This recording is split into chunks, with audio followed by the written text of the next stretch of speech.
नमस्कार। सरकारी नौकरी की तैयारी आखिर शुरू कहाँ से करें? अगर ये सवाल आपके मन में भी घूम रहा है तो समझिए आप बिल्कुल सही जगह पर हैं। आज हम इसी सवाल का जवाब ढूंढेंगे एक बहुत ही क्लियर और सिंपल 5 स्टेप रोड मैप के साथ। देखिए, ये सवाल सिर्फ आपका नहीं है, ये लाखों स्टूडेंट्स के मन में आता है। इंटरनेट पर इतनी इन्फॉर्मेशन है, इतनी किताबें हैं कि कन्फ्यूजन होना तो नॉर्मल है। ऐसा लगता है जैसे जानकारी के समंदर में खो गए हैं, पर घबराने की कोई बात नहीं है।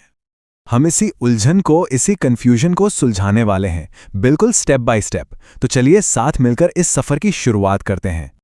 तो पहला कदम, और शायद सबसे सबसे जरूरी कदम है अपना लक्ष्य, अपना गोल सेट करना। ये वो नींव है जिस पर आपकी तैयारी की पूरी इमारत खड़ी होगी। अब इसका मतलब क्या है? इसका मतलब है कि आपको एक स्पेसिफिक रास्ता चुनना होगा। क्या आपको एसएससी की तरफ जाना है, या बैंकिंग, या फिर रेलवे, या हो सकता है स्टेट लेवल एग्जाम्स आपका टारगेट हो। देखिए, एक साथ कई नाव पर पैर रखने से अक्सर डूबने का खतरा रहता है। तो बेहतर यही है कि एक लक्ष्य पर फोकस किया जाए।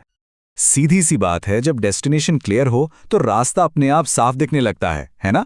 आपको एकदम पता होता है कि अच्छा, ये किताबें पढ़नी है, इस तरह की स्ट्रैटेजी बनानी है और इस डायरेक्शन में आगे बढ़ना है। ठीक है, तो गोल सेट हो गया। अब आता है हमारा दूसरा कदम, सिलेबस को अच्छी तरह से समझना। ये समझना बहुत जरूरी है कि हर एग्जाम का सिलेबस और उसका पैटर्न बिल्कुल अलग होता है। मतलब यहां वन साइज फिट्स ऑल वाला फॉर्मूला काम नहीं करता। आप एक ही तैयारी से सारे एग्जाम्स नहीं निकाल सकते। चलिए एक छोटा सा एग्जाम्पल लेते हैं। अगर आप एसएससी की तैयारी कर रहे हैं तो आपका focus reasoning, general maths, GK और इंग्लिश पर ज़्यादा होगा। वहीं दूसरी तरफ बैंकिंग एग्जाम्स में कंप्यूटर नॉलेज और करंट अफेयर्स जैसे सब्जेक्ट्स की इंपॉर्टेंस एकदम से बढ़ जाती है। देखा कितना फर्क है? तो करना क्या है? सबसे पहला काम, ऑफिशियल वेबसाइट पर जाइए और सिलेबस की पीडीएफ डाउनलोड कीजिए। फिर उसे छोटे छोटे मैनेजेबल टॉपिक्स में तोड़ लीजिए। इससे पहाड़ जैसा सिलेबस भी आसान लगने लगेगा। चलिए, अब तक हमने लक्ष्य तय कर लिया, सिलेबस भी समझ लिया। अब बारी है एक्शन की। और एक्शन के लिए चाहिए एक सही, एक practical study plan.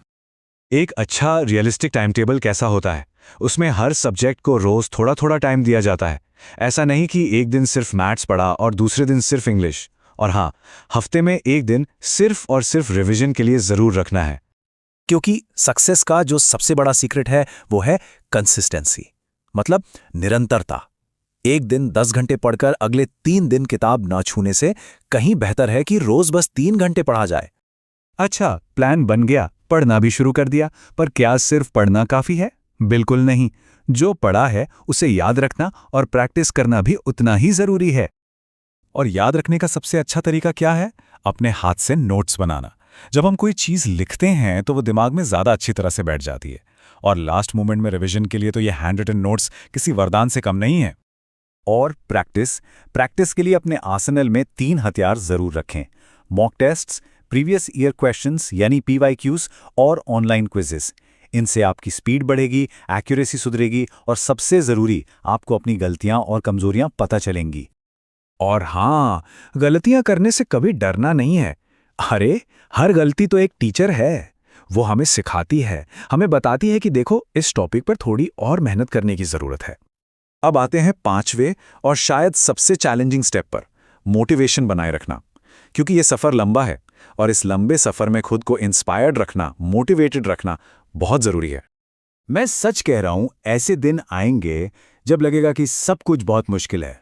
Mock test में नंबर कम आएंगे, कोई टॉपिक है कि समझ में ही नहीं आ रहा। ये बिल्कुल नॉर्मल है। हर एस्पिरेंट, हर स्टूडेंट इस फेज से गुजरता है। तो जब भी ऐसा फील हो, बस एक बात याद रखना, आज जो भी टॉपर है वो भी कभी एक बिगिनर ही था। उसने भी शून्य से, जीरो से ही शुरुआत की थी। खुद पर यह विश्वास रखना बहुत जरूरी है कि अगर दूसरे कर सकते हैं तो मैं क्यों नहीं कर सकता। अगर लाखों लोग ये एग्जाम क्लियर कर सकते हैं तो आप में भी वो काबिलियत है। इस पूरी तैयारी को ना एक स्प्रिंट की तरह मत देखिए। मतलब 100 मीटर की तेज दौड़ नहीं है ये एक मैराथन है, जिसमें तेजी से नहीं बल्कि लगातार और सब्र के साथ दौड़ना पड़ता है। और इस मैराथन को जीतने के लिए आपके 3 सबसे बड़े हथियार क्या होंगे? पहला, धैर्य यानी पेशेंस। दूसरा, अनुशासन यानी डिसिप्लिन। और तीसरा, एक पॉजिटिव सोच, एक पॉजिटिव माइंडसेट। तो ये था वो 5 स्टेप रोड मैप जो आपको रास्ता दिखाएगा। अब सवाल सिर्फ एक है, आपकी इस मैराथन का पहला कदम क्या होगा?